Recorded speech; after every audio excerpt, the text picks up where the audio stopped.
같은데 그때 의원님은 이 정보가 있으셨던 거네요.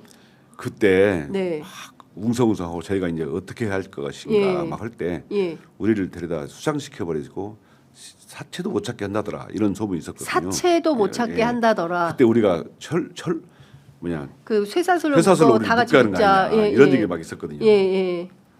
그때 어느 분이 얘기했는 거 모르겠는데 예. 그런 소문이 계속 돌고 있었어요. 근데 저는 정말 너무 무서워요. 이제 우리 어머님한테는 TV 못 보게 했는데 예. 결국은 저는 KTX 타고 올라오는데 어떤 시민이 이런 쪽지도 하나 주더라고요. 용기를 내라고 이렇게. 쪽지를. 예, 이렇게 해서. 어머. 빨리 뭐라고 써 있어요, 의원님? 그 읽어. 빨리 타는 거라는 겁니다. 예. 기차 안에서. 기차 안에 써가지고 그 자리에 준 겁니다. 이렇게. 기차 안에서 이성윤 이거 클로즈업 좀 해주세요.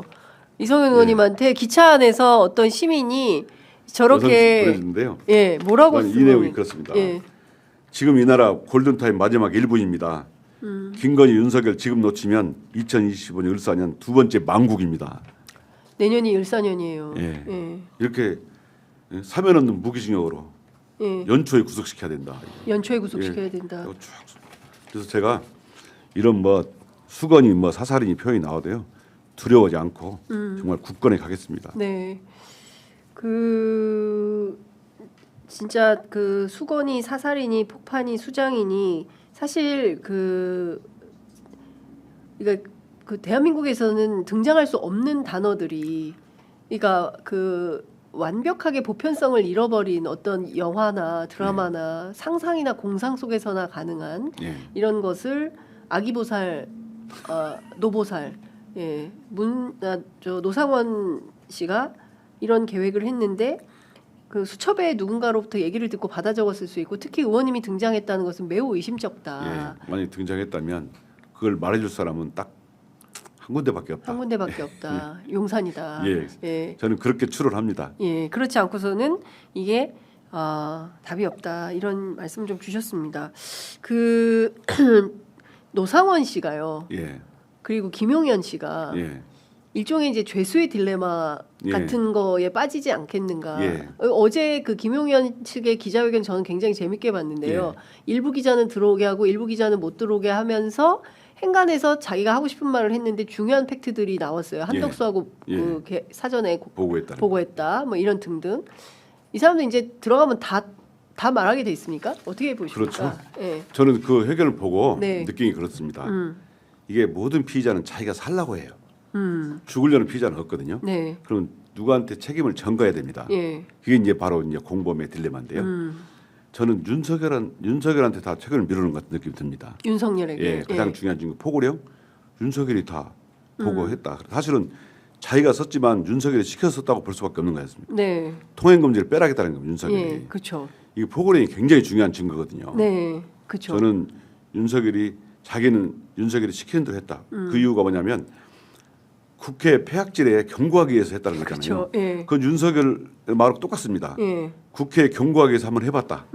똑같은 말이거든요. 그럼 윤석열이 시켜서 자기는 했고 윤석열이 하라는 대로 했을 뿐이고 자기는 내란 수괴가 아니다. 왜냐하면 내란 수괴가 되면 사형 무기예요. 그거밖에 없어요. 근데 중요 업무 종사자도 사형 무기 7년 이하의 징역이긴 하지만 자기는 국방부 장관으로서 대통령이 시키는 것만 했다. 이런 뉘앙스가 들려요. 나 살려고. 자기 살려고 전가를 하는 거죠. 저는 그렇게 회견을 받습니다. 그러면 앞서 이제 의원님께서 말씀하신 대로 포고령에 등장하는 것도 끔찍한 단어 처단.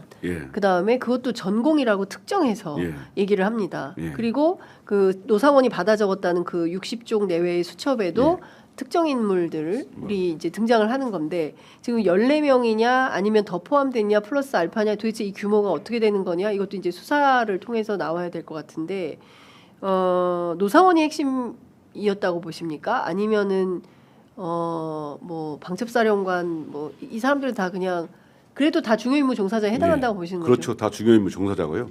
중요임무 종사하거나 이를 지휘한 자도 모두 중요임무 종사자 보거든요. 처음에는 국민들은 옛날 보안사였던 방첩사, 전두환이 보안사를 통해서 정권을 집권했지 않습니까? 방첩사가 중요한 역할을 한 줄 알았더니 알고 보니까 정보사가 중요한 역할을 했잖아요. 요인 암살, 또는 납치하는 이런 부대를 이용해서 네. 했다는 걸 보고 특히 이거 중요한 것은 공적인 조직을 거치지 않고 다시 말해서 국가기관을 거치지 않고 네. 민간이 개입된 것이 굉장히 중요한 포인트입니다. 왜냐하면 민간인을 공적인 조직을 통해서 계엄을 하기에는 너무 어려웠다고 생각이 들었던 것 같아요. 그렇구나. 그래서 민간인을 동원해서 이런 것이 한 거 아닌가. 굉장히 중요한 포인트고요. 이걸 잘 규명해야 됩니다. 네, 알겠습니다. 제가 수사를 한다면 네. 노사원 수첩을 중심으로 해서 도대체 민간인이 어떻게 영향을 미쳤는가. 네. 민간인은 잘 눈에 띄지 않기 때문에 그렇죠. 정보가 노출되지 않습니다. 예. 그런 장점이 있거든요. 근데 공식적인 군 조직이 움직이면 네. 이게 금방 표시가 나고 정보가 새거든요. 그렇죠. 예. 알겠습니다. 시간이 다 돼서 오늘은 여기까지 듣고 다음 주에 또 모시겠습니다. 벌써 끝났습니까? 네. 좀 더 해주세요. 불만이 많은데. 매일 나오세요. 예. 매일이요? 예, 매일 출근하시죠. 예. 예, 취재 매일. 편의점과 함께 매일 출근을 6시에는 안 되죠. 6시 할까요? 네, 알겠습니다. 의원님과 함께 새벽 인터뷰 예. 준비해 보도록 제가 하겠습니다. 그 탄핵 관련 부분은 소상히 진짜 알려드리도록 하겠습니다. 예, 예. 그래서 윤석열 파면되는 날까지 꼭 같이 함께 하겠습니다. 예, 너무 좋습니다, 의원님. 예.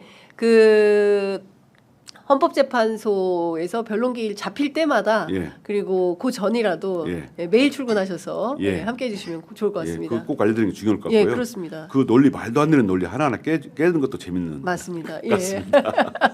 알겠습니다. 나가시면서 바로 작가하고 다음 날짜 잡아주시기 바랍니다. 네, 오늘 말씀 잘 들었습니다. 감사합니다. 고맙습니다.